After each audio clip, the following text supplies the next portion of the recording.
Voilà le port de Gênes, et on peut apercevoir les mâts d'un galion.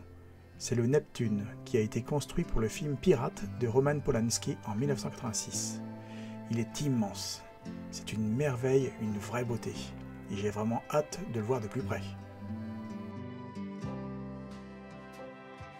On va faire un saut jusqu'au nord de l'Italie avec Google Earth.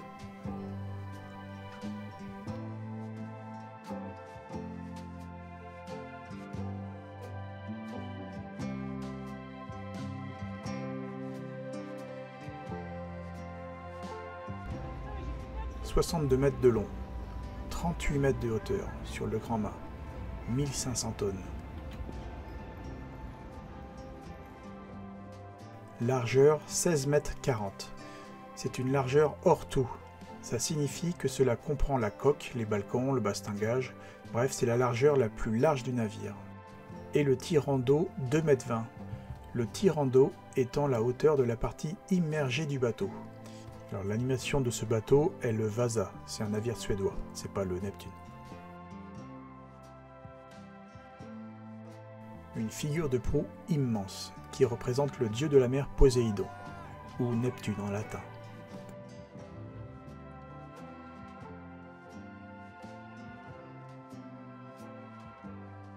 On peut voir l'acteur français Chris Campion et l'acteur américain Walter Matthau du film Pirate de Polanski, devant la gigantesque figure de proue du galion.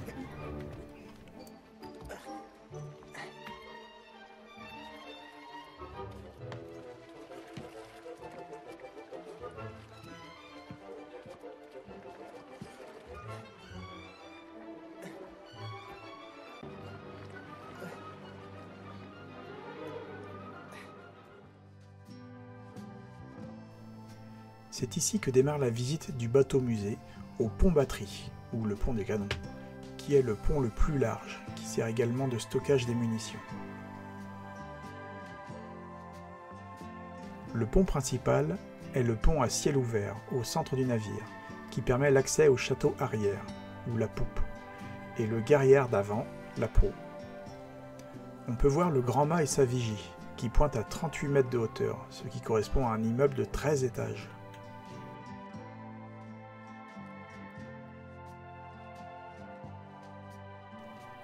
De jolis ornements en bois.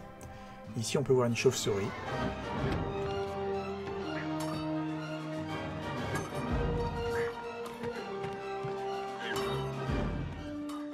Et ici un hibou. Des animaux nocturnes qui symbolisent la protection contre les mauvais esprits et la capacité à surmonter les dangers invisibles.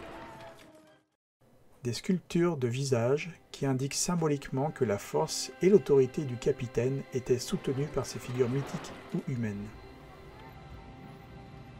Et voilà le fameux trône royal en or massif, l'objet de convoitise du capitaine Red, joué par Walter Matthau, qu'on peut voir à côté.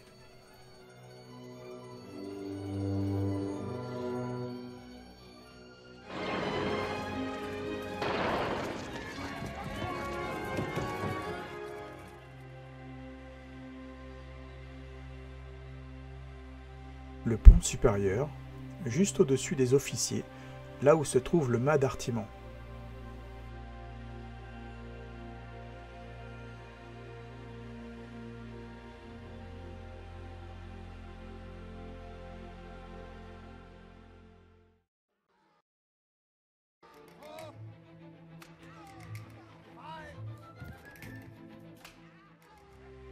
Et voilà le château arrière, appelé aussi poupe. Il est réservé aux officiers et au quartier du capitaine. Il est très incliné afin d'avoir une meilleure visibilité sur l'équipage qui manœuvre, mais aussi pour observer les obstacles à grande distance. Ce pont est à environ 8 mètres de hauteur et le regard d'un homme 1,70 m de plus. Cela donne une vision à une distance de 11 km à l'horizon. J'ai mis un lien en commentaire qui est un simulateur permettant de faire le calcul de la distance de l'horizon lorsqu'on regarde la mer. Vous verrez, c'est amusant. La poupe surélevée servait aussi de protection pour le capitaine et ses officiers, un peu comme un donjon, d'où le nom château arrière. Il y a d'autres intérêts et avantages. L'inclinaison servait à évacuer l'eau de pluie, évitant les infiltrations d'eau, La hauteur du château arrière permettait d'avoir des cabines spacieuses pour les quartiers du capitaine, et cela servait à renforcer la silhouette majestueuse et imposante du navire en mer. Le joli port de Gênes. Ma main derrière une manœuvre pour se rendre compte de l'échelle. Cette manœuvre fait 8 cm de diamètre. Il faut savoir que sur ce galion, il y a 11 tonnes de cordage, ce qui représente une longueur de 20 km. Ici le caillebotis. C'est un treillis de latte en bois, assez grand, qui a plusieurs fonctions. Laisser passer l'eau pour qu'elle ne s'accumule pas sur le pont, permettre la ventilation des niveaux inférieurs du galion jusqu'aux cales, et apporter de la lumière au pont inférieur. Le grand mât, qui fait environ 1 mètre de diamètre. Le mât de beaupré, qui part vers l'avant, avec en perpendiculaire le mât qui tient la civadière, qui est une petite voile carrée gréée qu'on ne voit pas ici. Malgré les quelques restaurations effectuées au début des années 2000, pour plusieurs tournages de séries et films, le galion se détériore à cause du climat et de l'air salin. La cambuse, qui est la cuisine sur un bateau, et son cuisinier, qui est appelé le coq, parce qu'il veille sur son poulailler.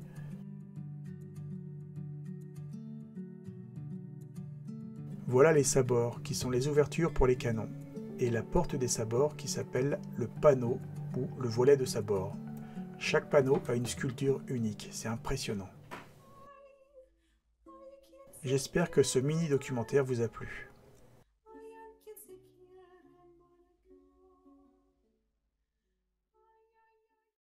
Si vous aimez l'univers maritime, les pirates et les corsaires, mettez les voiles sur le site piratecorsaire.com. À bientôt!